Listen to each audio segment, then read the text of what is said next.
En travaillant sur ma thèse, je suis tombé sur cette équation. Donc là, on a tout simplement l'équation de la dynamique du gain dans un amplificateur à semi-conducteur. Donc pour le moment, ça n'a rien à voir avec peut-être le titre de la vidéo ou même la miniature, parce qu'ici, je te parle d'une équation physique qui modélise à la fois ce qu'on appelle l'interaction gain-champ. Donc A, c'est l'amplitude du champ qui passe à travers ton amplificateur. Et l'exponentielle -1 modélise la déplétion de ton gain.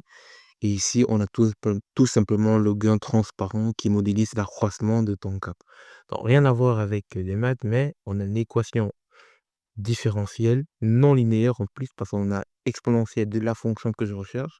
Et on a un terme qu'on ne sait même pas d'où il vient. Donc, il faut trouver déjà que vaut A dans une autre équation couplée pour résoudre cette équation. Donc, moi, je vais faire simple.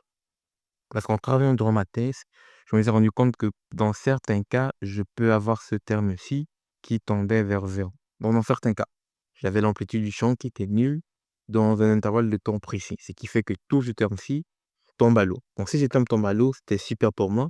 Je me retrouvais avec une équation différentielle du premier degré qui était non homogène. Donc ça pourrait s'écrire sur cette forme-ci. Une forme qui est beaucoup plus simple que tout le monde voit normalement en première année universitaire ou alors en secondaire où tu as la dérivée d'une fonction, donc tu as ses dérivées partielles. Bon, le temps, c'est par rapport au temps, on s'en fiche du tout. Moins AH plus AH0. Donc c'est une équation différentielle linéaire, mais non homogène. Non homogène à cause de AH0, qui est un terme non homogène.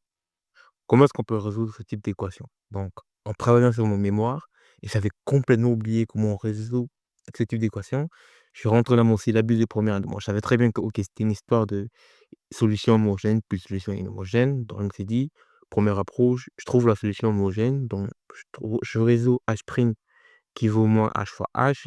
Ensuite, je résous pour la solution inhomogène en prenant en compte le thème H à 0. Mais je me suis dit, pourquoi est-ce que je vais faire ça? Ça me paraît trop long pour rien. Du coup, sur le coup, j'ai développé une approche qui me semblait en fait évidente, qui n'est pas peut-être visible pour vous, que je vais vous montrer durant la troisième approche.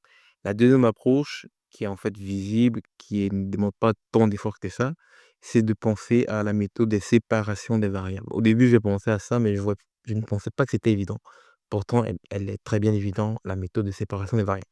Donc, ce que je vais faire, c'est que je vais diviser tout par le membre de gauche, comme ça, hop, et je vais garder le -1 de l'autre côté.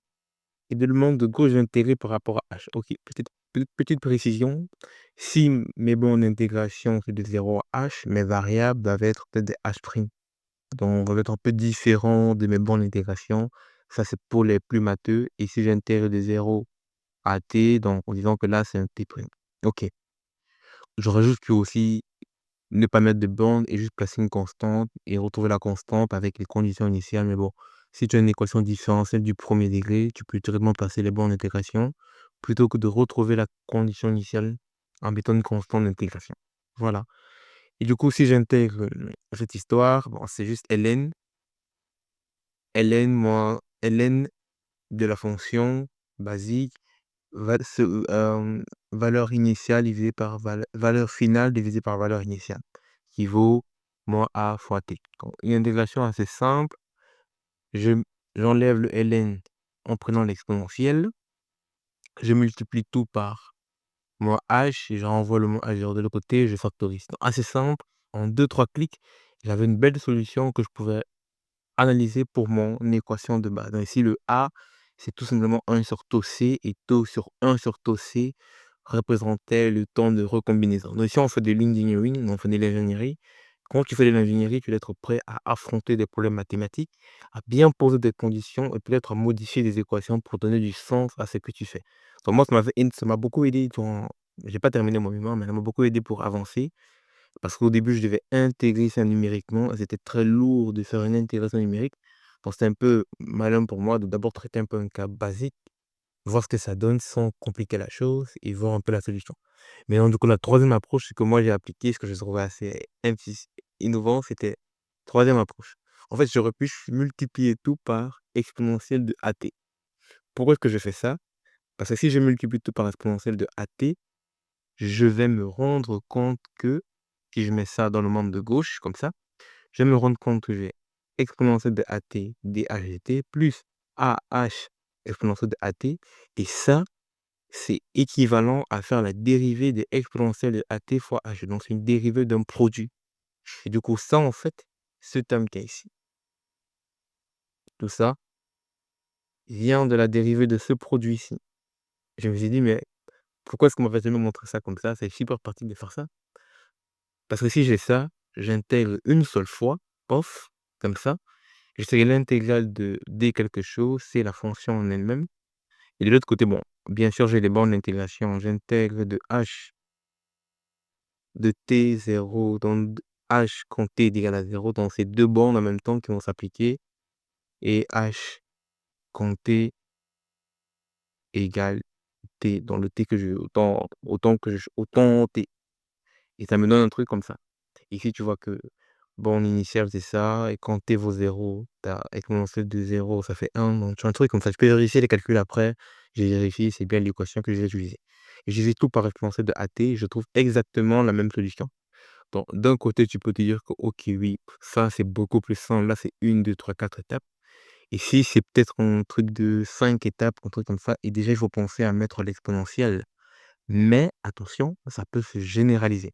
Dans le cas où ça se généralise, tu ne peux pas tout le temps faire la séparation des variables, tout simplement parce que le problème dans la première approche dans la deuxième approche était beaucoup plus simple parce que j'ai pu intégrer 1 sur h moins h0. Il y a des cas où h0 n'est pas une constante. Si h0 n'est pas une constante ou si h0 dépend de x ou de h, puis tu ne pourras plus juste intégrer aussi facilement comme ça. Donc si tu veux généraliser, si tu as une équation différentielle de cette forme, je pense que c'est cette forme que je vais mettre en miniature de ma vidéo YouTube. Donc, actuellement, tu vis le moment où je vais décider qu'est-ce que je vais mettre en miniature de ma vidéo. Félicitations à toi. Donc si tu as cette forme, normalement, cette somme n'est pas la forme la plus générale parce qu'il y aura des cas où tu n'as pas directement AX et A' de X. Tu vois, par exemple, dans mon cas, à moi, j'ai dû rajouter l'exponentielle pour voir apparaître cet terme. Donc je pense que moi, à la place de AX, A'X, je vais plutôt mettre un BX comme ça. Je vais plutôt mettre BX et je vais juste mettre AX ici. Ça, toi, en fait, de faire apparaître ton AX et ton AX'. Si tu as ça, moi, tu vas juste comprendre que tu as une dérivée d'un produit qui va se résumer à ça. Et dans ce cas, tu peux intégrer le membre de gauche et le membre de droite. Donc cette fois-ci, tu vois que f de x n'est pas forcément une constante, c'est une fonction et intégrer une fonction, si la fonction est intégrale, si elle est linéaire, bien sûr, dans l'autre c'est f de x, c'est pas f de x, y, parce que si c'est f de x, y, ça ne marche plus du tout. Donc ça doit être f de x, une fonction qui ne dépend que de x.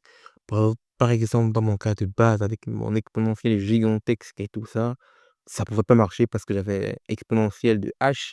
Du coup, j'avais une fonction qui dépendait à la fois du temps et de la fonction en elle-même. Donc du coup, ce que j'aurais pu faire, c'est de supposer que h était constant ou peut-être de développer l'exponentielle en 1 plus x. Donc tu as l'exponentielle de x, ça fait 1 plus x, du coup tu peux linéariser autour d'une certaine valeur. Quand tu as ça, tu intègres, de l'autre côté tu as juste ax, y, tu divises tout par ax et tu as hop, ta solution. Si tu as une équation différentielle de cette forme, si tu arrives à avoir une équation différentielle de cette forme, tu peux retomber à ça. Donc le petit message de cette vidéo, c'est que, OK, dans l'ingénierie, on fait des maths, mais dans l'ingénierie, tu dois être prêt des fois à bien poser le problème. Il y a des fois où, si tu ne poses pas bien le problème, tu ne vas pas forcément appliquer la meilleure méthode. Et quand je parle de meilleure méthode, c'est la méthode la plus simple, la plus rapide. Nous, on fait de l'ingénierie, on ne fait pas des maths, donc on n'a aucun intérêt à résoudre des équations compliquées. Ça ne nous plaît pas du tout d'avoir des équations compliquées à résoudre. En réalité, tout le monde déteste ça. C'est pour ça que dans certains cas, on va devoir faire des simulations numériques, mais dans le cas où tu sais faire des simu des où tu sais avoir des solutions analytiques, c'est beaucoup plus pratique. Parce que si à chaque fois que tu veux faire, une simulation ou tester un truc, tu dois résoudre une équation différentielle numériquement, ça prend beaucoup de temps. Du coup, moi, pour m'éviter de faire trop de calculs numériques, des fois, je suis obligé de rentrer un peu à l'analytique, faire des choses analytiquement pour avoir un peu un sens à ce que je fais avant de retourner au numérique. C'était tout. Salut.